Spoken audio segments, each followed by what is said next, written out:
If you are watching this video, you have stumbled across a part 2 of a series. A link will come across on the top of your screen. Please click it and watch part 1, and then you can come back and watch this video. Thank you guys so much for your support, and now enjoy the ward part 2. Let's get creepy. I used to have 2 bosses here at the hospital, but I lost one 2 winters ago. My ward is always usually busy around Christmas time. We admit a lot of patients with severe depression and thoughts of suicide or self-harm. It's pretty bleak, frankly, despite the amount of work I have to keep me busy.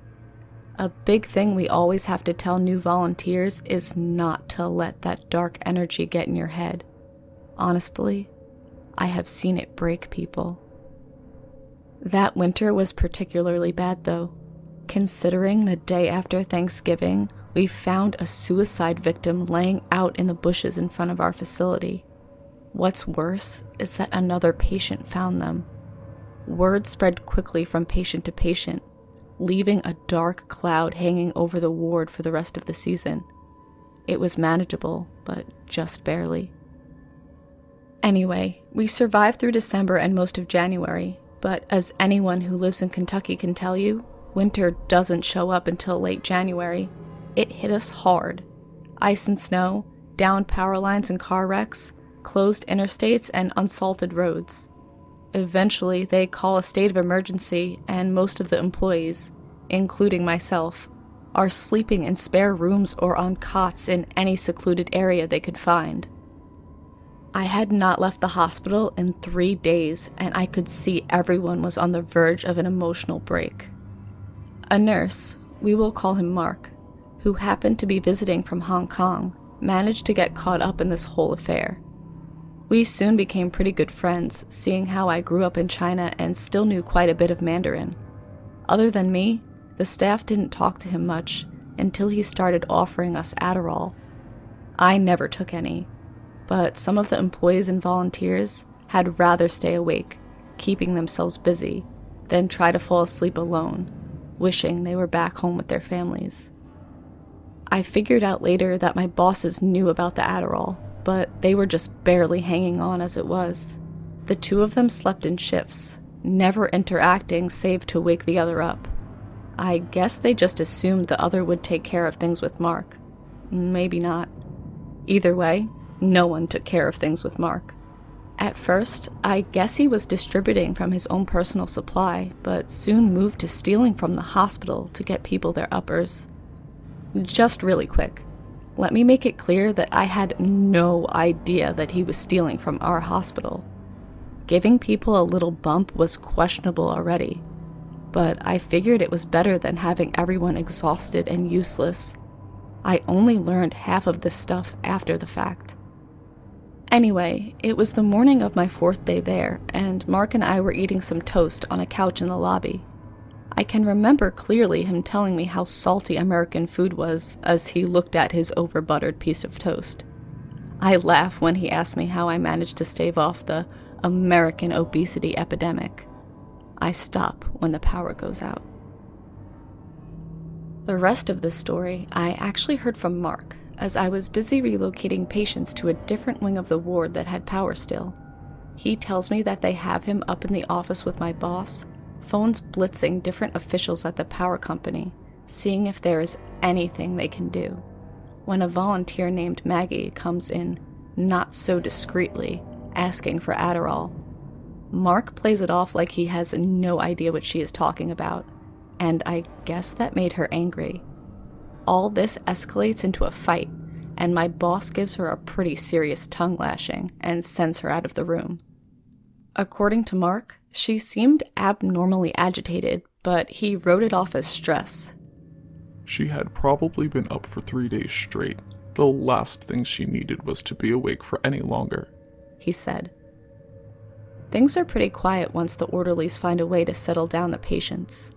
We have some of them come into the common area, and our janitor starts playing Christmas songs on this old piano we have. It was actually kind of beautiful in a way, even though I could only hear it echoing through the halls as I shifted patients to new rooms. Mark had moved out there into the piano room to help corral group. Everything is going well until he sees Maggie grab one of the patients from the group and try to take them away. Mark catches her before she can take the patient away and asks her what she's doing. "Relock," she said. "They want all the schizophrenics moved." She then raises her eyebrows, glares at him, and calls him a prick. Mark was going to go with her, but some of the patients were trying to help play the piano. He managed to slip away to give my boss a heads up about how weird Maggie was being once the piano ordeal was dealt with. He can't find my boss or Maggie anywhere, but he sure as hell found the patient. He was lying on the floor, naked, hands burnt in some places to the bone, and quietly crying the same phrase over and over. "I didn't know. I didn't know. I didn't know." Mark says he could smell the scent of burnt hair from inside the room behind the patient. He tries to pick the poor man up off the floor, but he just screams and claws at Mark's face before scrambling into the room. Mark steps inside the room. Mark can see the patient's bed is occupied. Mark can see our boss tied to the bedpost with purple shoelaces. Her arms are scarred up with burns in the shape of what looks like constellations, a series of dots connected with thin lines. Mark scrambles to her side and notices her head has been shaved as well. Beside her are a straightened metal coat hanger, a Bic lighter, and an empty bottle of Ambien. The patient with the burnt palms, in Mark's words, traced out the constellations with his shaking fingers.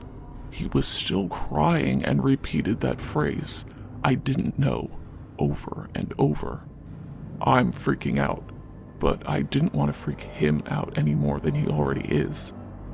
I just tell him we need to go, that there are some more songs he can listen to in the other room. He just stops and looks up at me with these big, desperate eyes that I can barely even make out in the light from the one window in the room. He holds up his hands, all blistered and fries, and says, "No, no, no, I didn't know." I ask him what he didn't know. He looks around like he is checking to make sure no one is listening, then points under the bed.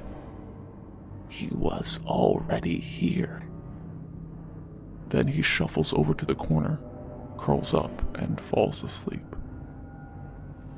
Mark stays in the room and immediately starts calling for help while he unties our boss. He says she is barely breathing, that her eyes are lolling around in her head, and she won't respond to stimuli. I guess some nurses finally show up, but Mark says they are so freaked that they won't even touch her at first. He ultimately has to throw her in a wheelchair himself before they will cart her off. When she is out of the room, he goes to the patient in the corner, but he is stopped when he sees something under the bed. He claims he saw a glowing aura under the bed, so faint he could barely even make it out. The glow sat right in this hole that had been broken up in the floor. He crawled over to the bed, and once he is a bit closer, can see that the hole is about halfway filled with this very fine gray powder. It smelled like when someone just lights a match. I don't know why I would even do this, but I reach out my hand to touch the powder. It's not even warm around the hole. As soon as I make contact with it, though, it burns like all hell. Seriously, I thought I was going to pass out. I pull back my hand and my damn fingerprints are melted off.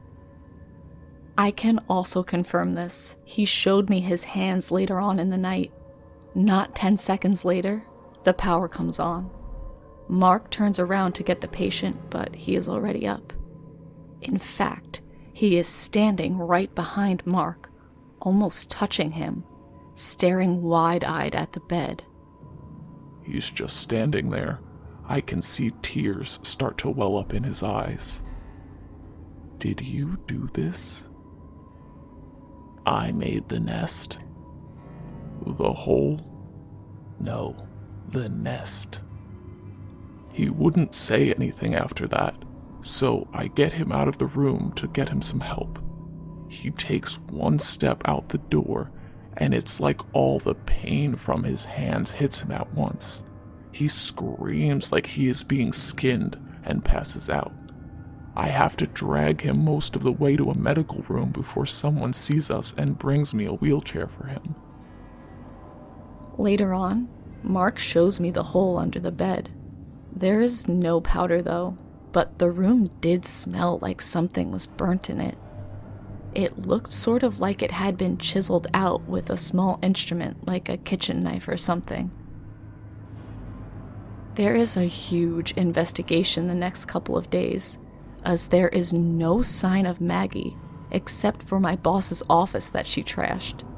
The only thing the police think she took was the bottle of sleeping meds. Other than that, they find no evidence of Maggie even being there. That boss was gone for almost 2 months after that, and when she does come back, it's as a patient. She comes in with a walker, still completely bald, and with burns that look like they were made moments before she arrived. I remember seeing the scarred system of dots and dashes forming peculiar shapes. I recognize one of the shapes as Capricorn, and another as Orion. I take care of her now. She is in room 202, on the same floor as the room with the hole. I tried to get that changed, thinking it might be traumatic for her or something, but it seems like she likes it. A woman who used to run this place now can't even articulate a coherent sentence. Except one. I'll walk her around the floor during the day because she can't get much more exercise than that in her state. When she passes the room with the hole, she stares at it like it's an old friend, then looks to me with a smile. "Has it hatched?"